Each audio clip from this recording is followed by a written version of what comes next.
fact of the matter is they don't want to bring any validity to these crypto exchanges.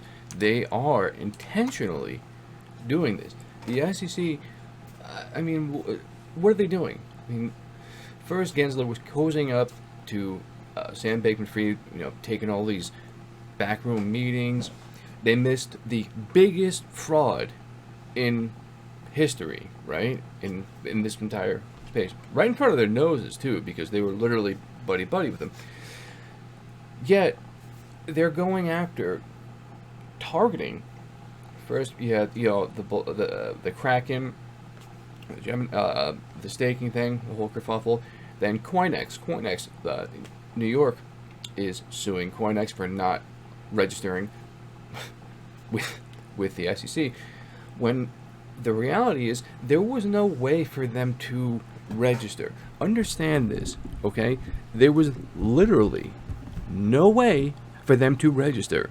So they've been making this an absolute impossibility. Listen to this clip. Just to give you some sense of the conversations that predated the notice, we have met with the SEC on at least 30 occasions over the last 9 months to try to get to some common understanding of what registration could look like for a cryptocurrency exchange like Coinbase. We had 30 or more other engagements with them over that same period of time, all focused on what reasonable rules could and should apply so that a cryptocurrency exchange could be registered, operate inside of the regulatory perimeter. How could we accommodate the unique elements of blockchain technologies so that investors and consumers get the information they need, and at the same time, the fundamental structures of blockchain networks are understood and respected. And yet every time we have attempted to engage, address particular concerns that might come up, we've essentially hit a brick wall. It's also important, I think, to understand, Laura, that we have not limited our engagement with the SEC to simply these private conversations. Now, going back to last July, for example, we filed a petition for formal rulemaking, which is a public request that the SEC issue rules. And in that petition, we laid out something like 50 or more questions that we think need to be answered in order for any crypto framework to make sense. Again, we were given essentially no response. So I actually had read this bill. I think I have it in a video somewhere. So the bill that Bankman-Fried was proposing, right? Like, and just the video, like the SEC is not trying to do anything beneficial here. They are intentionally stonewalling. They don't want DeFi. They want to have control. Okay, understand this. If it is not already abundantly clear and obvious, if it's not obvious, you're missing something. I mean, it's so obvious. It couldn't be more obvious. Anyway, so the fact that, he was instrumental in tailor-making this bill that was being pushed by Congress. He was constantly, he was going and being deposed by Congress, but behind closed doors. Behind closed doors, that's really convenient, isn't it? It's like super weird. To me, I was like, that's shady. Not shady. Totally not shady. And from what I read from the bill, it was literally intended to just deter people away from DeFi. It was essentially like almost banning like DeFi. It could not have been more restrictive. It's like bonkers, which is why everyone in the crypto community and CZ Finance included, we were so just like dumbstruck about this. So where are we at?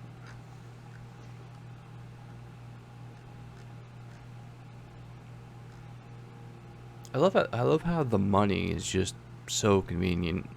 It's just like, so yeah, we know about the 40 million, and he regularly met with regulators and lawmakers, weighing in on how the crypto industry should be regulated. Because he's a lawyer. He's a law expert, right? What the fuck does he know?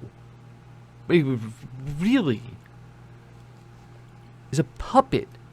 Do you not see that? Do people not see that? Weighing in, yeah.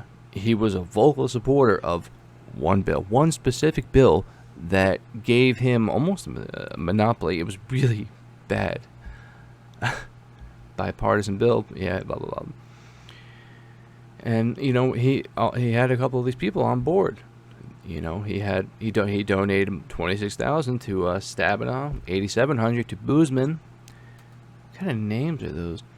He donated 16.6, almost 17,000 to Kristen Gillibrand, who signed on to the bill in September and in 2021. He donated $6,000 to Senator Cory Booker of New Jersey, another co-sponsor of the bill. And I can tell you, from living in New Jersey, Cory Booker doesn't know a fucking thing about crypto. He doesn't know anything about that. He doesn't care. He's detached. He's anyway. So these people were literally bought and paid for, and there's obviously really powerful people in play here. It's just so infuriating. So yeah, and they were still trying to push the bill, which is actually just absolutely insane.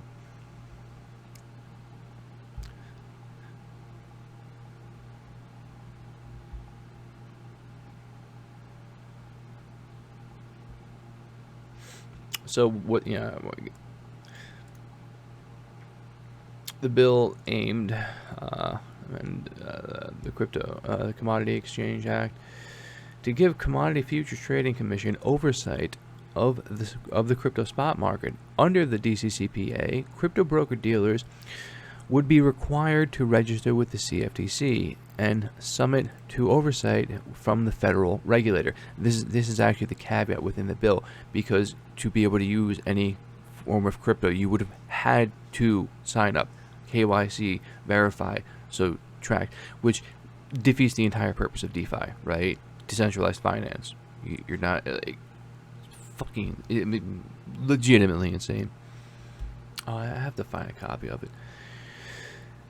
The bill can be roughly divided into two sections: requirements. The crypto commodity platforms, which includes brokers, dealers, custodians, and exchanges. Requirements for the CFTC. Crypto commodity platforms would be required to maintain a relationship with the CFTC, similar to the commodities dealers. For example, they would need to keep good records for at least 5 years, share information with the CFTC upon request, appoint a chief compliance officer, and submit provisions that protect against fraud, deceit, and manipulations. So, again, what DEXs and DeFi decentralized exchanges are not, they would have to appoint people making them centralized exchanges. The DCCPA also requires that crypto commodity platforms have adequate financial resources to hold customer funds in a manner that minimizes risk and loss for unreasonable delay in access to the customer property. Yeah, because everybody can just go to the bank and get their money out right now if they really wanted to. Just what? Really, the gall of these people. Just nerve.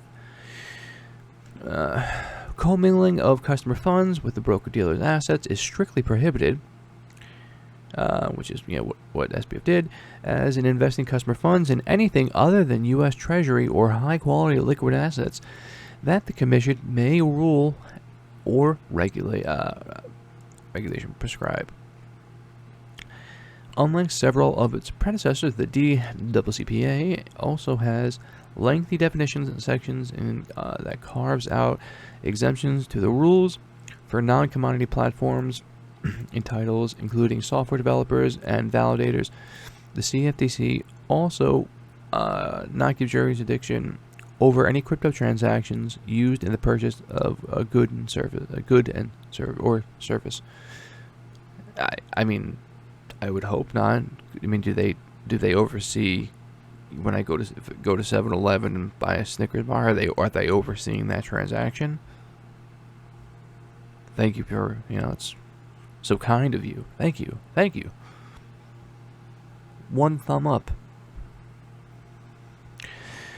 The DCCPA also requires the CFTC to produce several reports within 180 days of the bill's passing, including one historically historically undeserved, underserved customers with dyslexia that will examine the racial, ethnic, and gender demographics of crypto users and another on the energy consumption of mining cryptocurrency. Why? So like that. Why do they need to examine the racial, ethnic, and gender demographics of crypto users? Isn't that a little like weird to anybody?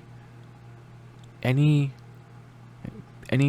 just sane, rational, critical thinking human being? Is that just strange? I mean, yeah. Both reports will be periodically updated and used to inform future legislation. The DCCPA also states that the CFTC will be tasked with international harmonization. Yeah, because we're really good at international relations, which means working with foreign regulators to create consistent international standards for crypto regulation. The potential impact on decentralized exchanges seen by many, because it was that SBF to use he was trying to use the regulation to push users away from DEXs and towards centralized exchanges, including what was his own little piggy bank. It was a piggy bank, really. I mean, they had God mode margin trading. They could not get liquidated. Some of you don't know what that means, but I mean, they had God mode. Do you know how hard it is to lose money in God mode?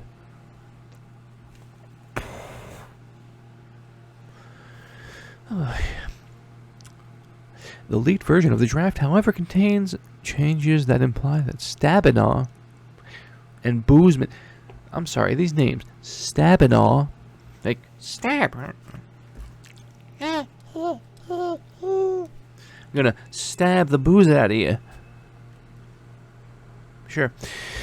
Are sensitive to concerns that the bill could be interpreted as a blanket ban on DeFi. Maybe because that's what it was intended to do. Because, we can't have people doing their own thing. We need to keep people in check. We need to keep people in line. We can't have them doing that crazy stuff. Look what they're doing to Coinbase. Look what they're doing to Coinbase and CoinEx, right? I mean, it's just fucking bananas.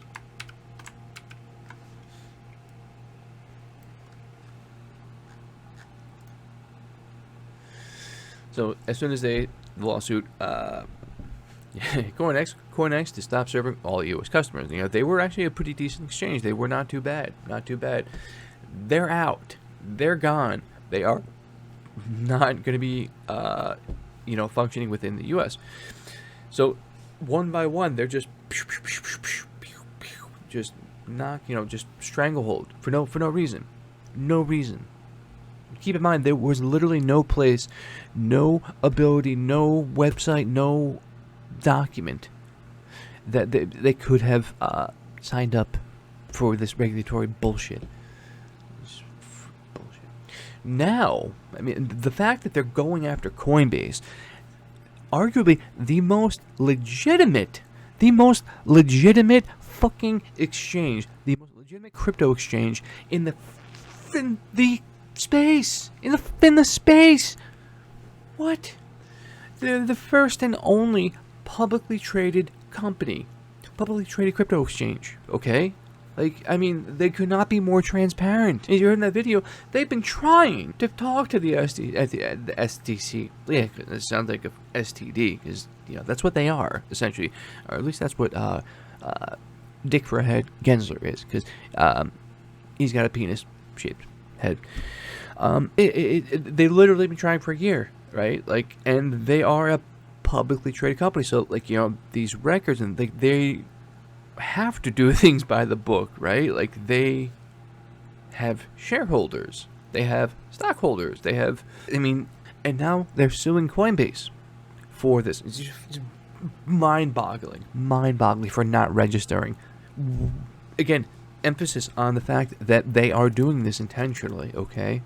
They are trying to direct people away from this and be like, just come on, just come back to the little central banks. We're going to create us some CBCs, CBBC, CCB. Yeah. So like when the thing with CoinExtract was like, yeah, that's literally leaving a vacuum. They're going to push everyone out, and like the rest of the world's like, hey, come on, the U.S. doesn't want you.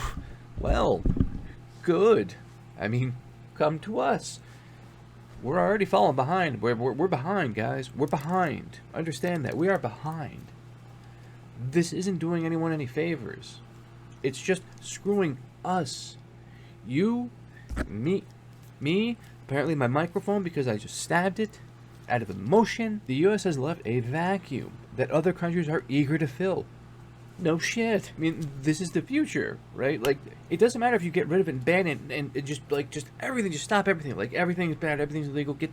You can't do this. You can't, crypto bad. There are a lot of countries in the world, and not all these countries really like us, right? They want to see us fall. So, you'll see if, like, China pick up the ball. Russia be like, hey, come on over, guys. We'll give you subsidies out the ass. We'll hook you up. Just come here. Come here. Set up base. Set up home base. Come to Papa. Stupid Americans. You know not what you do. But you will find out because when I come in your home, then you might get Anyway, so yeah, this is so stupid. It is so stupid. Really. Come on. Alright, so let's look at the chart and we can get my stupid face off of there because we don't need that.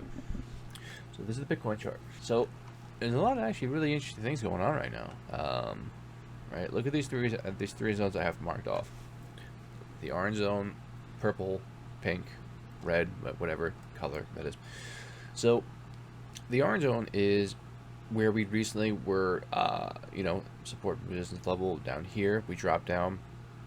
Sorry. Right here. I should, add the freaking thing to that. Drop down to right here, and then back up, right? So the initial dip down here is right before we broke the 20K mark and we hit that hyperbole market. Like, that's a pivotal moment.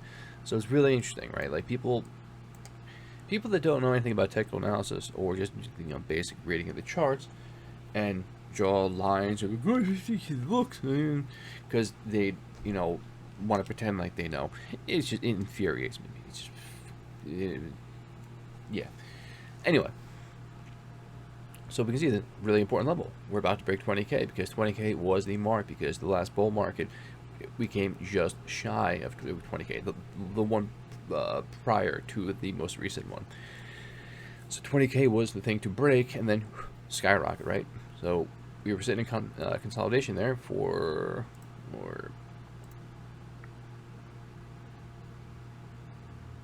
almost 36 days. This kind of little pattern was forming. Yeah, we're almost 30 days. Literally 30 days we were chilling here.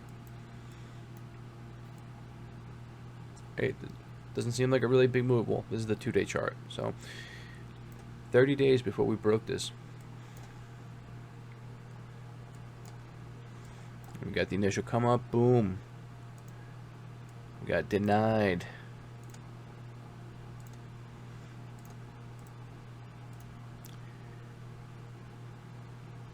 And then we go down for the retest, boom. Denied again. Ow. Go down. We make higher lows. Boom. And next time, we shoot right the fuck up to that next level. Right to that next level, baby. And that's about 10 days there before shooting up. And if you pay attention, if you look over yonder, that was the key level that we needed to break most recently to get above 24,000, because we had kind of hit that a couple times, right? On the way down, boom, denied, and just shot right down. And then we came down here, hit the support at this level. As I said, it's an interesting level in and of itself. And then we came back up, got denied here. Came down, retested this level. Boom. We almost broke through those wicks, almost, so close. So we know that next time we go back up, we're going to be pushing through that, right?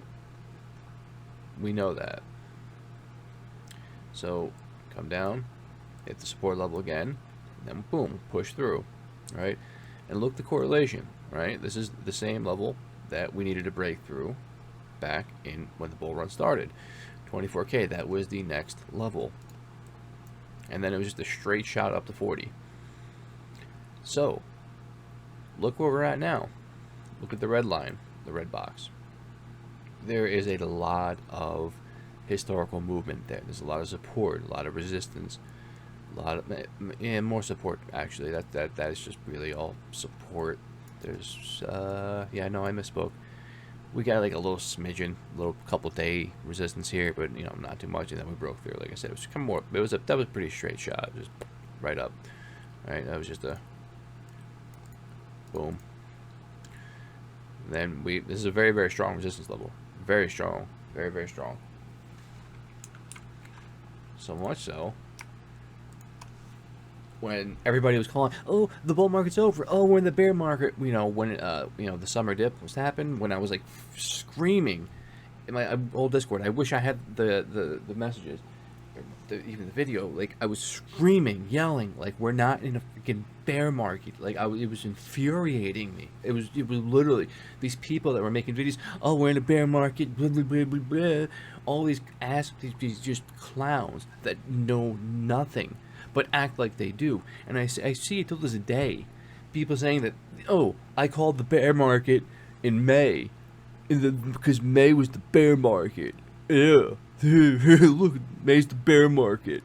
Yeah, no, that was a highly manipulated move. Okay, that was a highly manipulated move.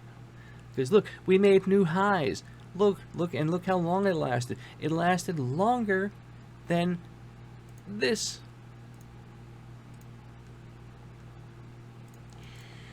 Roughly. So, they say that this is why you got to be careful and like watch. This is why learning a little bit, educating yourself, just to be able to spot the tomfoolery and just the absolute absurd, like nonsensical things people say. It becomes so obvious once you just know a little bit, right? Because that's how people trick you. That's how people like pull the wool. No, I don't want to. No, I didn't mean to do that.